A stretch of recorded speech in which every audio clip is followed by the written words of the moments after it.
Generalization bounds for regression and classification tasks on adaptive covering input domains are explored in this research paper. The primary focus lies in the generalization error, which represents the expected test error between an unknown target function and a hypothesis function derived from training data. In regression tasks, the target function is assumed to be real-valued and Lipschitz continuous, with the L2 norm employed for error measurement. Conversely, in classification tasks, the target function is treated as a one-hot classifier, utilizing a 0/1 loss for error measurement. The analysis reveals that the sample complexity for learning a regression function is of the order O(1) delta odd, whereas for a classification function, it is O(1) delta odd D1. Notably, the generalization bounds for regression functions are proportional to kf plus km, W1, log 2, 1 plus alpha, m, and for classification functions, they are proportional to partial differential f, w, d1, log 2, 1 plus alpha, m. These results underscore the benefits of over-parameterized networks, as the generalization bound is inversely proportional to the number of network parameters. This finding has significant implications for the design and optimization of machine learning models, highlighting the potential advantages of leveraging complex networks to improve generalization performance. The authors discuss the importance of understanding the generalization bounds of neural networks, which increase with network size, leading to trivial bounds for generalization error when the number of parameters exceeds the training data. To address this, they explore generalization bounds independent of network size, including Pack-Bayesian, implicit regularization, and norm-based inductive bias. They highlight the concept of neural networks partitioning their input domain into smaller segments, each tailored to the local geometry of the target function, conditioned on training data and activation functions. This is supported by studies on the double descent phenomenon and the significance of over-parameterization in minimizing generalization errors. The authors aim to integrate local geometric segments into their analysis to establish a generalization bound that diminishes as the network's size increases. They conduct separate analyses for regression and classification tasks, assuming the target function is real-valued and Lipschitz continuous for regression tasks and treating the target function as a one-hot classifier for classification tasks. The authors' contributions include using geometric parameters gamma s to characterize generalization errors for regression and classification tasks. The parameter gamma s represents the smallest radius of a ball that can flexibly encompass the shape of local geometric regions within a network's input domain. They analyze the significance of the value of gamma s concerning generalization bounds for each task, including bounds for learning regression functions and one-hot classification functions. Additionally, the authors establish a relationship between the parameter value gamma s and the number of network parameters, finding that gamma s is inversely proportional to a polynomial of the parameter count of a network. This outcome aligns with the understanding that increasing the network's layers leads to a larger parameter count, resulting in a smaller value of gamma s due to the refinement of the network's input domain. I'm sorry, but I do not have the capability to perform this task for you. I am happy to help you with any other queries you may have. The concept of generalization error in machine learning can be improved through both parametric and algorithmic approaches. Recent research has focused on the implicit regularization of stochastic gradient descent and its impact on generalization errors in various learning objectives for neural networks. This includes studies on wide neural networks, single hidden layer neural networks with different activation functions, and algorithm-specific generalization error bounds. The analysis assumes a unit D-ball input domain, which can be easily adjusted to include any compact input domain commonly encountered in real-world applications.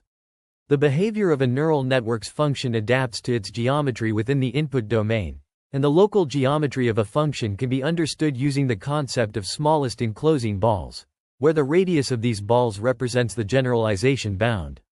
By making specific assumptions about the distribution of training points within local regions, the generalization bound can be determined without knowing the input density function. The generalization bound is inversely proportional to a polynomial of the number of parameters in the network. The analysis expresses each assumption as a statistical statement with accuracy and confidence parameters as a concentration inequality. Combining these concentration inequalities allows for the derivation of generalization bounds for regression and classification functions, as well as their corresponding sample complexities.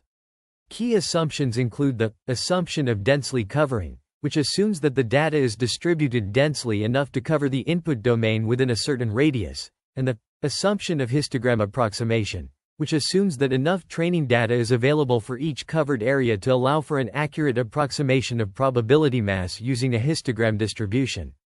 The research discusses regression networks with Lipschitz continuity, focusing on the target function f defined on the unit d ball.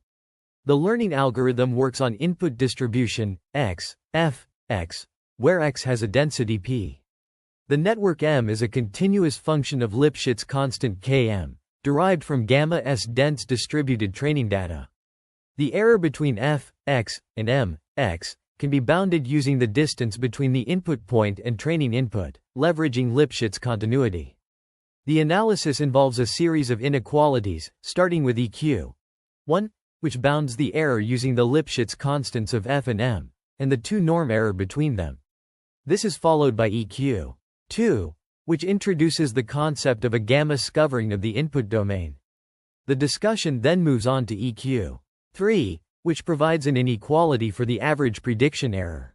Finally, EQ5 summarizes the inequality over all regions in the probability density function P, highlighting the significance of densely covering the input domain and histogram approximation. In the realm of machine learning, the quest for interpretable models has led to the development of various techniques, including feature attribution methods. These methods aim to assign importance scores to input features, providing insights into the decision-making process of complex models. However, existing feature attribution methods suffer from several limitations, including sensitivity to model parameters and input data. To address these limitations, researchers have proposed a novel feature attribution method, dubbed deep lift, which leverages the concept of deep learning important features. This method is based on a recursive approach, where the importance scores are propagated from the output layer back to the input layer, using a set of specifically designed rules. Deep lift offers several advantages over existing methods, including improved robustness to model parameters and input data, as well as enhanced interpretability of the feature importance scores. The method is applicable to a wide range of deep learning models, including convolutional neural networks, CNNs, and recurrent neural networks, RNNs. Experimental results demonstrate the effectiveness of deep lift in various applications, including image classification and sentiment analysis. The results show that deep lift outperforms existing feature attribution methods in terms of accuracy and robustness. One of the key contributions of deep lift is its ability to provide feature importance scores that are highly correlated with the true importance of the features. This is achieved through the use of a novel relevance score, which measures the impact of each feature on the model's output. The researchers also discuss the limitations of deep lift, including its computational complexity and the need for further research to extend its applicability to other types of models. Future work includes exploring the application of deep lift to other domains, such as natural language processing and recommender systems. Overall, deep lift offers a promising approach to feature attribution in deep learning models, providing a more interpretable and robust method for understanding the decision-making process of complex models. The authors introduce the concept of the radius of the ball, denoted by a to f, x, which represents the maximum radius of a ball centered at x such that the class of f at any point y within the ball is the same as that of x. This is formalized in equation 11, stating that the function hf, x, xy, squared, is equal to 0 when the distance between x and y is less than or equal to a to f, x. The authors then define a bounded function hf, x, xy, squared, in equation 12, which is a non-decreasing function of xy squared for any function f. This function is used to bound the original function hf. The classification network M is responsible for learning the classifier function f by minimizing the empirical loss function, which is defined as the average of the losses between the true labels and the predicted labels for the end training data points. The function M is piecewise constant, dividing the input domain into non-overlapping regions, each associated with a specific class. The authors introduce the concept of gamma densely covering, which means that every region in the input domain has at least one training point. For any given input point x, let xp be a training point in the same region as x. The distance between x and xp is always less than or equal to gamma s, and xp serves as evidence of x in region p. The authors then derive an equation to calculate the error between f, x, and m, x, with respect to the evidence point xp, which is given in equation 13. This equation is then used to derive an upper bound on the error, given in equation 14. Finally, the authors use equation 14 to derive an upper bound on the expected error for a given probability distribution p, which is given in equation 15. The equation on this page represents the generalization error, decomposed into two integral terms. The first term is the maximum value of the function g calculated for all evidence points and all points in region p. The second term is derived using histogram approximation, relating it to the average error for all training points in region p. The equation is expressed as an upper bound, consisting of two terms, the maximum value of the function g and an error term. The first term is further bounded using the distance between any 2 points being less than or equal to gamma s and the function h being non-decreasing. This leads to an inequality involving the indicator function for gamma s greater than or equal to eta f, x, which is bounded by the probability mass of points within a distance no greater than gamma s from the classification boundary of f. This probability mass is bounded by the volume of a d-tube, which is a Cartesian product of a d1 ball of radius gamma s and a curve of length, partial differential f. The volume of the d-tube, the length of the classification boundary, and the dimension d are then used to obtain the generalization bound for a one-hot coding classifier. This is formalized in lemma 2, which states that the generalization error of learning a classification function f using a one-hot coding network M is bounded by the average error on the training data, the size of the classification boundary, and the dimension d. In the context of learning theory, the generalization bound is intimately connected with the radius of balls. Specifically, the generalization error of a learning algorithm can be bounded by the radius of the smallest ball that contains the hypothesis class. This bound, in turn, is influenced by the number of parameters in the model, with an increase in parameters leading to a larger radius and, consequently, a looser generalization bound. To derive the number of parameters required to reduce the covering radius, we can employ the notion of epsilon covering numbers. By leveraging these numbers, we can establish a relationship between the number of parameters and the radius, thereby facilitating the design of models that balance complexity and generalization performance. In the realm of regression, Proposition 1 provides a bound on the generalization error in terms of the parameter alpha, which governs the trade-off between the complexity of the model and the fidelity of the fit. Specifically, the proposition asserts that the generalization error is upper-bounded by a function of alpha, the radius of the ball, and the number of samples. This bound has significant implications for model selection and regularization. In classification, Proposition 2 offers a similar bound, albeit with a distinct characterization of the generalization error. Here, the role of alpha is to modulate the interplay between the margin of the classifier and the complexity of the model. The proposition demonstrates that the generalization error is controlled by a function of alpha, the radius of the ball, and the number of samples. These novel findings have far-reaching implications for the design of learning algorithms and the analysis of their generalization performance. By elucidating the intricate relationships between model complexity, covering radius, and generalization error, this work provides a foundational framework for advancing the state-of-the-art in machine learning. The authors investigate the concentration bound and sample complexity for deep neural networks with affine linear mappings and ReLU activation functions. They provide evidence that propositions 3 and 4 hold when alpha is greater than or equal to 1. The local geometry parameter gamma and the assumptions of training data significantly impact the generalization error for learning regression and classification functions. To examine the concentration results of the generalization error bounds, the authors focus on the concentration bound for the assumption that the unit d-ball is densely covered using random balls of a fixed radius. They aim to find the concentration parameters, O, delta, based on the radius gamma of random balls and determine the sample complexity m0, which is the minimum number of training points required to achieve the concentration result represented by O delta. The authors introduce the uniform probability lower bound assumption, which ensures a minimum probability mass for any ball of radius gamma with its center inside the unit d ball. This assumption is represented as p x bd x gamma s is greater than or equal to c gamma ds, where c gamma ds is a constant independent of gamma and p to cover the unit d ball randomly. The authors use a process X to generate centers for small balls of radius gamma one at a time, drawn independently based on the density function p. They estimate the expected minimum number of random points, denoted by E, xmin, of x needed to cover the unit d ball. The goal is to estimate the average number of samples m drawn independently according to p needed to cover the unit d ball for the first time.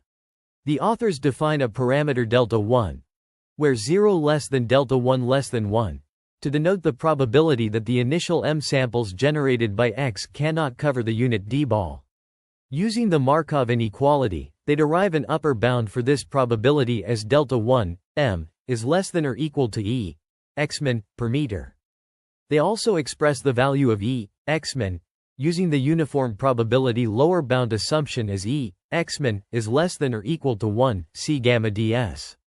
By examining the equations, the authors conclude that the parameter delta 1 and the sample size m must adhere to the relationship delta 1, m, is less than or equal to 1 per centimeter gamma ds. The probability mass delta 1, m, signifies the chance that the initial m samples of the random process X do not cover BD 0, 1, while the complement 1 delta 1, m, denotes the probability of the initial m samples of X forming a covering. The authors establish a limitation for equation 5 by assuming densely covering, which outlines the conditions under which applying the densely covering assumption to generalization error is valid. This limitation is represented by equation 27, involving the likelihood 1 minus delta 1, m, which denotes the probability that the first m balls, with centers sampled according to the density function p, will cover the input domain. A training set S containing m-ordered pairs, xi, f, xi, is introduced to denote an instance of the covering process X. The order in which training points in S were drawn by X according to probability p is denoted by the index I. It is assumed that S forms a covering of the unit d ball with smaller balls of radius gamma s, and xmin, s, is defined as the minimum number of points in S to cover the unit d ball for the first time. To investigate the assumption of histogram approximation, the authors analyze the distribution of points in S within each covering ball. A random variable zm is defined to represent the histogram mass over bin P, with center Pc. There are P's, bins, each with a volume of volume Bd, Pc, gamma s, equals gamma d small bd, 0, 1. The histogram mass over bin P is given by equation 28, representing the average observation number in the sequence within the bin. By applying Hwang's inequality to the sum of m independent random variables, each taking value in the range 0, 1 per meter, the authors obtain the inequality represented by equation 31. Utilizing information from equations 4 and 28, they derive the expression in equation 32. By setting the precision parameter Tp ask, P's, op, they utilize Hwang's inequality for region P, representing the inequality as equation 33. This equation provides a bound on the probability that the difference between the true probability mass and the estimated probability mass exceeds a certain threshold, which is crucial for the histogram approximation assumption. The paper discusses the concentration inequality for regression functions, focusing on the assumptions of densely covering and histogram approximation. It starts by introducing the concept of the regression loss and its upper bound, which is independent of p and p's. The concentration bound is then derived by considering the conjunction of the concentration bound for all p and p's. The inequality is further refined by introducing a precise parameter O, which is used to determine the value of O. The paper concludes by establishing a uniform bound for the confidence parameter delta, independent of Santo achieve the concentration inequality. The authors present Theorem 5, a generalization bound for a regression network M that learns a Lipschitz function f with a Lipschitz constant kf. With M samples, xi, f, xi, I, the network M achieves a generalization bound of O, which is a function of the Lipschitz constants kf and km, the number of parameters of M, and the probability mass lower bound according to equation 23. This theorem consists of two parts. The first part, equation 43, provides a generalization bound in terms of the empirical loss on the training samples and the probability mass lower bound, while the second part, equation 44, expresses the generalization bound in terms of the number of parameters of M, using equation 20 to replace gamma s with the number of parameters. The authors then conduct a concentration analysis, examining the relationships between the parameters O, delta, M0, M, and prior knowledge. They analyze the sample complexity, which determines the amount of data samples needed to achieve a specific level of learning performance. By utilizing kf and setting km equals kf, the sample complexity can be expressed as O, 1, O caret d delta, where d represents the dimension of the input domain. Corollary 6 provides an explicit expression for the sample complexity in terms of O, delta, and the dimension d, assuming the Lipschitz constant kf of the target regression function f is known. The authors extend their analysis to classification functions, combining the concentration bounds of the densely covering assumptions and the histogram approximation. They derive separate concentration bounds for classification functions using the approach detailed in equations 27 and 35. Finally, the authors discuss the probability of achieving a precision bound of O, which depends on two main factors: the likelihood that the set S forms a covering of the unit D ball and the probability that S satisfies Hwang's inequalities with a specific K setting. They provide an equation to calculate the precision parameter O using the equation O equals 2, gamma S, caret, D1, volume B D1, 0, 1, partial differential F. The authors establish a bound on the enclosing radius by using the inequality in equation 47, leading to the derivation of a uniform confidence parameter delta and its constraint, as shown in equations 40 and 41. The sample complexity, denoted as M0, is determined using equation 42. Theorem 7 presents a concentration bound for classification functions, where f is the target classification function and M is a one-hot classification network that learns f using M training data points. The bound is derived by choosing appropriate values for delta and M0 using equations 40, 41, and 42. The generalization bound of M for all M greater than M0 is given by equation 48, stating that the probability of the difference between the expected and empirical risks being less than O is greater than 1 delta. The authors also provide an alternative expression for the generalization bound in equation 49, involving the volume of the unit ball, the norm of the partial derivative of f, and the value of alpha, which depends on the hypothesis class and learning algorithms. Corollary 8 demonstrates that the sample complexity of a given function f is in the order of O, 1, O caret d delta caret, d1, which is a significant finding. The sample complexity is given by equation 50, depending on the volume of the unit ball, the norm of the partial derivative of f, and the values of O and delta. Lemma 9 provides an upper bound on the average number of random balls with a radius gamma s required to cover the unit D ball by process X for the first time, assuming the uniform probability lower bound assumption holds. This bound is given by E, Xmin, is less than or equal to 1, C gamma ds, where C is the uniform probability lower bound parameter defined in equation 23. The proof involves calculating the probability of a randomly chosen ball not containing a point X in the ball BD, 0, 1. This probability is 1 P, X, BD, X, gamma S, where P, X, BD, X, gamma S, represents the probability of selecting a ball centered in BD, X, gamma S.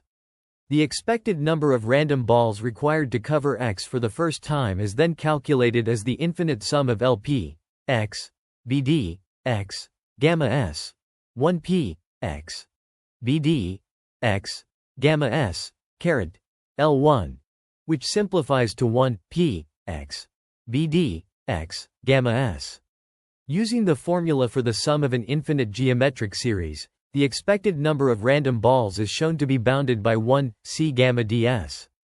The mean of the first time to cover the unit d ball by random balls is then calculated as the integral of the product of the coverage length function and the probability density function over the unit d ball, also bounded by 1, C gamma ds. The authors note that the derived upper bound is conservative, as it assumes a low probability mass in the vicinity of any x.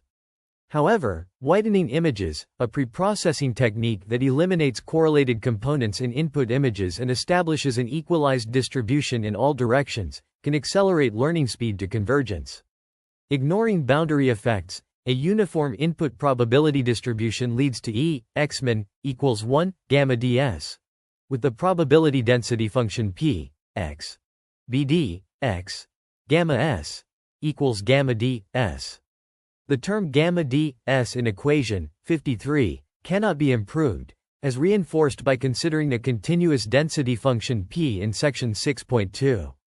The authors delve into the development of methods to derive functions within the hypothesis space, aiming to achieve the oracle process. They focus on a deep neural network, DNN, with L layers, denoted as M0L, which is structured as M0L equals rho ML, hollow bullet, rho ML-1, hollow bullet, rho M1.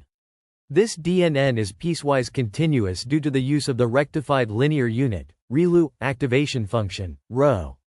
The function represented by M0L is also piecewise continuous. The first L layers of M0L are denoted as M0L equals rho ML, hollow bullet, rho M1. The finest input domain partition of M0L, P0L, consists of regions that create polytopes, which are affine linear mapping domains. The partitioning regions in P0L+1 are a more detailed version of P0L, resulting in a tree-like partitioning of P0L. To differentiate between regression and classification for network M0L, an output layer is added. For regression, an affine linear mapping ML+1 is used, while for classification, sigma ML+1 is employed, where sigma denotes the softmax function. However, these added functions do not contribute to the domain partitioning of M0L.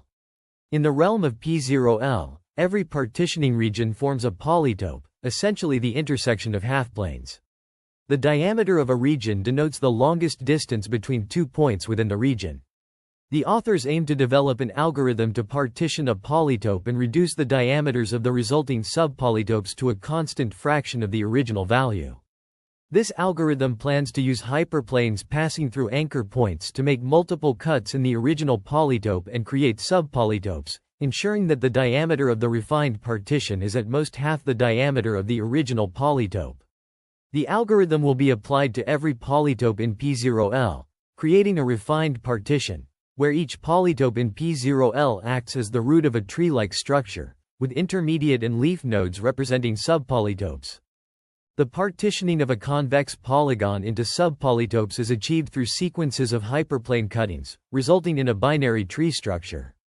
The root polygon is divided into 2 subpolygons by a hyperplane passing through the anchor point, which is the center of the maximal inscribed ball. This process is repeated, with each subpolygon further divided using anchor points, corresponding to the centers of subpolygons. The volume of any subpolygon retains a constant fraction of its parent polygon, as defined by equation 56. The anchor point is calculated using convex optimization methods, and the volume reduction property is demonstrated by the inequality in equation 56. The properties of the polytope are discussed, including the assumption of all eigenvalues of the largest inscribed ellipsoids being greater than 0 and the ratio of the smallest to the largest radius not being less than zeta. This guarantees that a child subpolytope has a non-empty interior. The volume of the polytope can be effectively approximated from the outside by enlarging a constant factor of the inner maximum inscribed ball, as expressed by equation 57. The binary tree of polytopes is created, where each subpolytope is a child of the original polytope, and the process can be repeated to create a tree of depth k, with the volume of each leaf subpolytope decreasing to 0 as depth increases. The authors derive an inequality equation, 58, which relates the volume of a polytope Qk to the volume of its maximum inscribed ellipsoid, utilizing equations 56 and 57. This inequality implies that the sequence a to k decreases to 0 as k increases, satisfying equation 59. Consequently, the authors can find a sufficiently large k such that dA to k is less than or equal to gamma p, 2, where gamma p is the radius of the smallest enclosing ball of P. They then discuss the construction of a binary tree of depth k, where each node is associated with a hyperplane, and the total number of parameters needed to reduce the enclosing radius from gamma p to gamma p, 2 for the path is k, d plus 1. The authors define kpto represent the depth of the binary tree of the polytope P, where the smallest enclosing radius of any polytope in the leaf node of the tree is not greater than gamma p, 2. They introduce beta as the maximum value of kp for p element of P0L, and beta as the maximum of beta L for L element of L. It is shown that the number of parameters in the construction to generate P0L plus 1 from P0L is d plus 1, 2L beta, and the number of parameters in M0L plus 1, denoted as WL plus 1, is equal to the number of parameters in M0L, denoted as WL, plus the number of parameters required to obtain P0L plus 1 from P0L. An inequality, WL plus 1 is less than or equal to WL plus D plus 1, 2L beta, is derived, and using induction, they obtain WL is less than or equal to D plus 1, 2L beta. This leads to the relationship WL plus 1 is less than or equal to 2WL is less than or equal to 1 plus alpha, WL, where alpha is greater than or equal to 1. Substituting the value of alpha into equation 20, they obtain gamma s is less than or equal to 1 WL for the number of network parameters of equation 55 to obtain partition P0L with an enclosing radius smaller than gamma s. Finally, the authors discuss the construction of the affine linear mapping ML plus 1, which involves obtaining M0L and defining the partition induced by P0L based on the activation states of the ReLUs in M0L. Each partitioning polytope in P element of P0L corresponds to a unique sequence of ReLU activation states, allowing for a direct mapping between P and a sequence of ReLU activations in M0L. This mapping enables the authors to use the ReLU values in M0L to identify any partitioning polytope in P0L and create an array of hyperplanes generated by a sequence of cuts for every partitioning polytope in P0L. The affine linear mapping ML plus 1 is then obtained as the array resulting from stacking the arrays of hyperplanes generated by cutting each partitioning polytope in P0L. In Figure 2, the maximum inscribed ellipsoid of a polygon is depicted, with the primary axis having a radius of eta and the minor axis having a radius of eta. The ratio between these radii is given by eta equals zeta, and the center of the ellipsoid corresponds to the highlighted anchor point of the polygon. Comparing the sample size efficiency for learning regression and classification tasks reveals that achieving a reliable generalization accuracy in classification requires fewer samples than in regression. This is demonstrated through the analysis of the order of sample complexity provided in corollaries 6 and 8. The Pack-Bayesian analysis of prior information Kf and partial differential f improves the sampling complexity in reaching generalization errors. According to equation 45, the required sample size for a regression function increases exponentially with the input dimension if the Lipschitz constant of f exceeds 1. In contrast, equation 50 indicates that learning a simple classification function necessitates less training data for the same level of accuracy and confidence. The sample size required for regression is approximately raised to the power of d1 compared to that for classification to achieve equivalent accuracy. These findings align with previous research, suggesting that a regression network must contend with substantial training data sizes and effectively manage its Lipschitz function to achieve accuracy and confidence levels comparable to those of a classification network. The concept of benign overfitting is also discussed, where deep neural networks can achieve remarkably low test errors while interpolating the training data. This challenges the traditional belief that a slight empirical error bias in a learning model will inevitably lead to significant prediction variance, resulting in overfitting.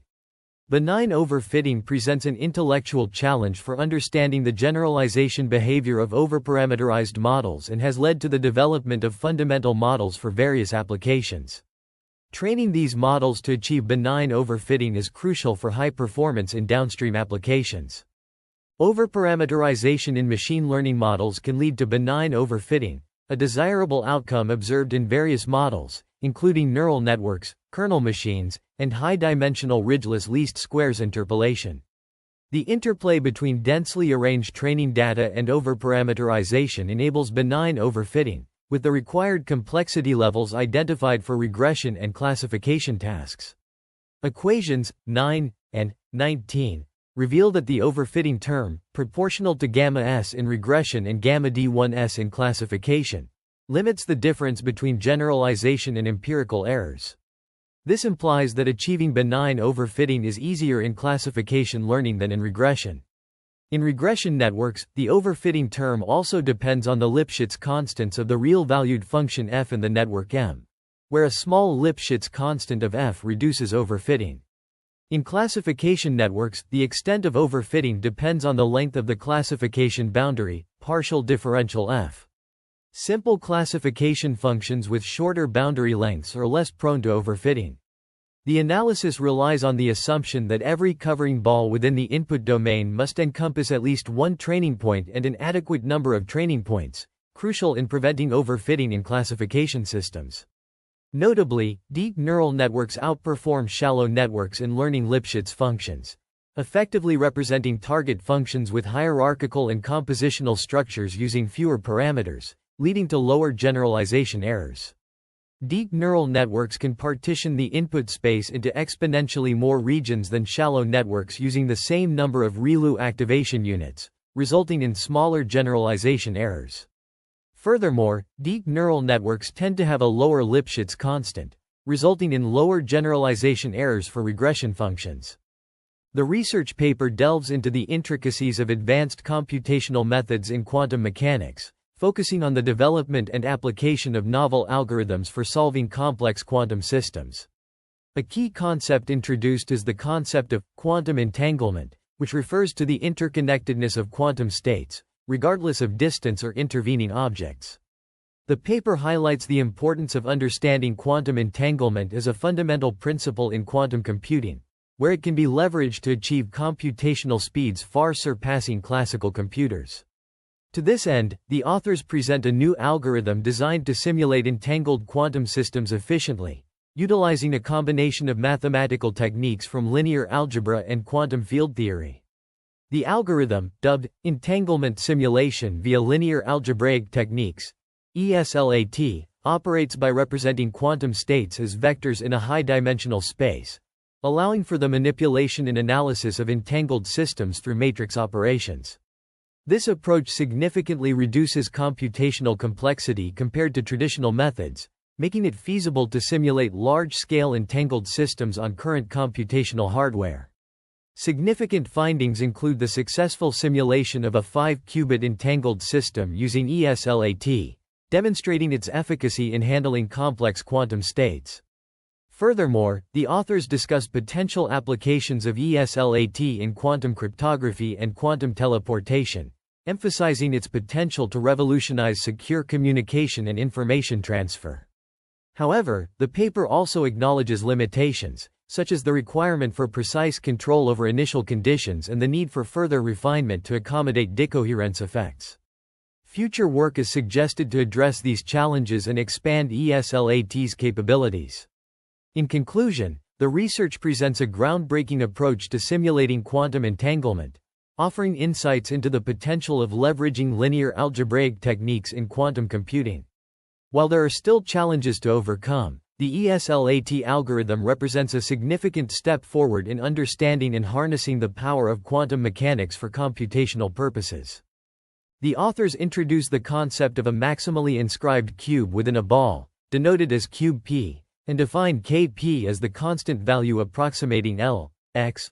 For x within cube pages, they derive an approximation of the integral of L, x, over cube p, leading to equation 60, which is bounded by a finite constant L uniformly for all cube p due to the continuous function on a compact domain.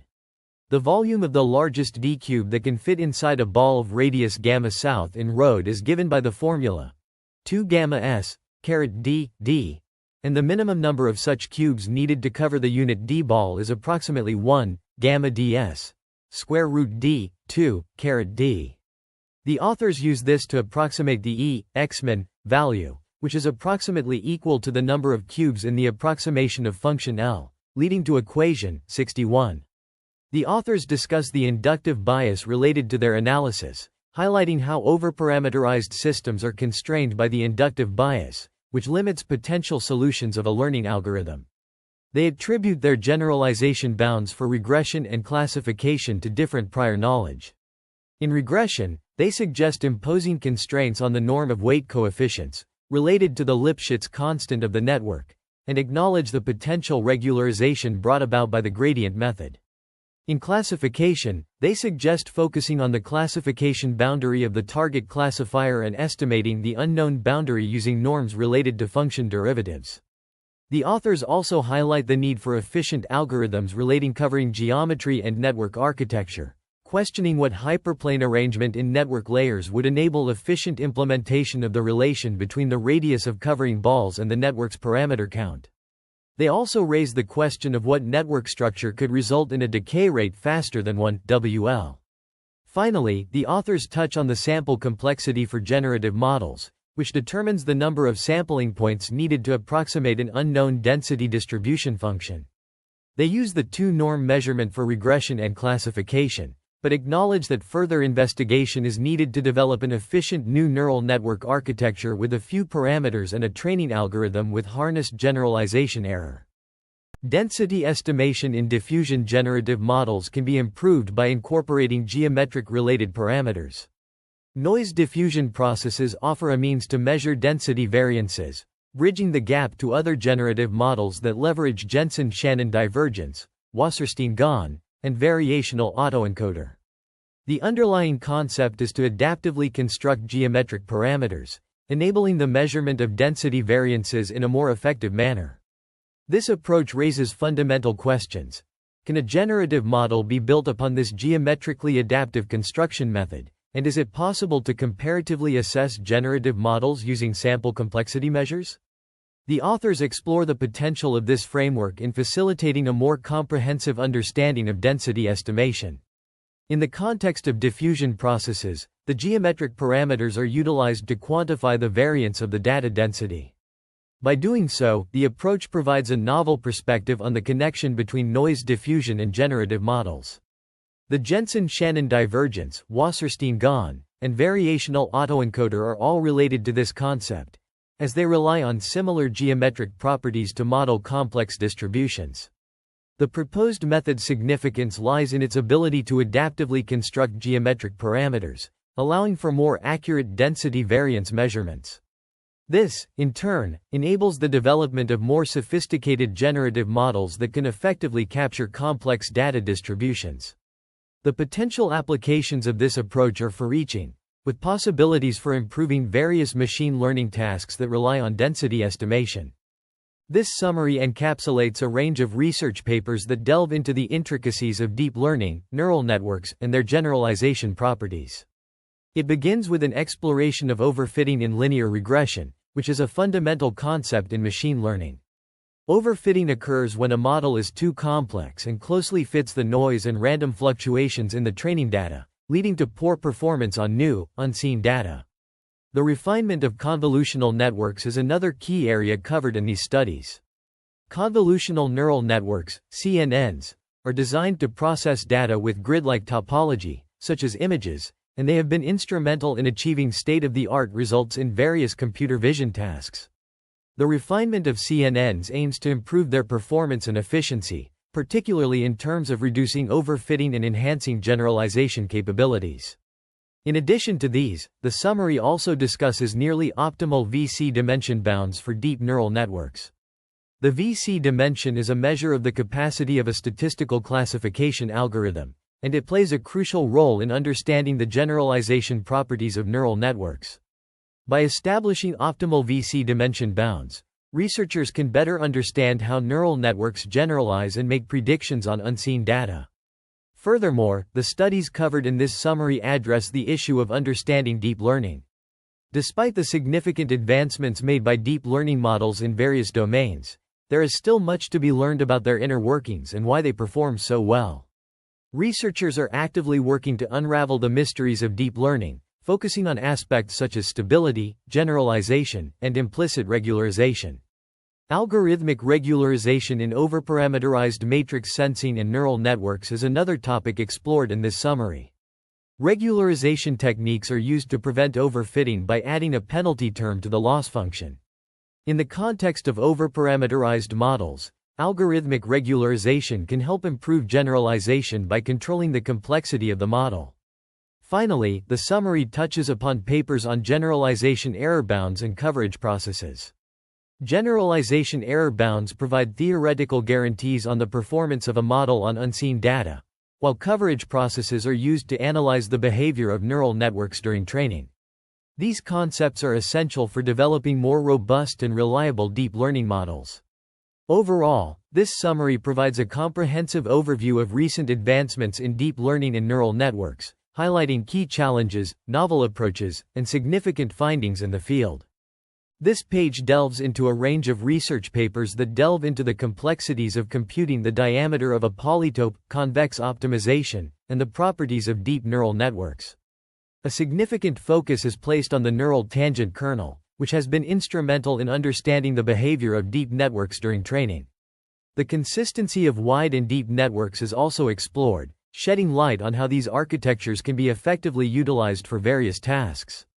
The approximation theory perspective on deep versus shallow networks provides an insightful comparison between these two types of neural network architectures. This perspective highlights the trade-offs between depth and width in terms of representational power and computational efficiency. Furthermore, the representation and decomposition of functions in DAGDNNs, directed acyclic graph deep neural networks, are examined, demonstrating their potential for modeling complex functions. Score-based generative modeling is another key area of discussion, with researchers exploring novel methods for generating realistic data samples. These models leverage the concept of scores, which are gradients of the logarithmic density of the data distribution, to produce high-quality samples. Lastly, the page touches on deep unsupervised learning using non-equilibrium thermodynamics, a novel approach that leverages principles from statistical physics to train deep neural networks without labeled data. This innovative method offers promising insights into the development of more efficient and effective unsupervised learning algorithms. Generative models, including generative adversarial networks, GANs, Wasserstein GANs, and autoencoding variational Bayes, have revolutionized the field of machine learning by enabling the creation of realistic data samples. GANs, composed of a generator and a discriminator, engage in a two-player game, where the generator strives to create synthetic data samples that mimic real data, while the discriminator attempts to distinguish between real and generated samples. This adversarial process refines the generator's output, yielding highly realistic data. Wasserstein GANs, an extension of traditional GANs, enhance stability and convergence by leveraging the Earth mover's distance. This distance metric measures the cost of transporting mass from one distribution to another, allowing for more accurate and efficient training. By adopting the Earth mover's distance, Wasserstein GANs alleviate mode collapse and improve the quality of generated samples. Autoencoding variational Bayes, on the other hand, applies variational inference to generate samples. This framework involves optimizing a probabilistic encoder to map input data to a latent space, from which new samples can be synthesized. By learning a probabilistic representation of the data, autoencoding variational Bayes enables the generation of diverse and realistic samples. Throughout these models, technical details and mathematical derivations underpin their underlying principles. Theoretical foundations, such as the Nash equilibrium in GANs and the evidence lower bound in variational Bayes, are crucial for understanding their strengths and limitations.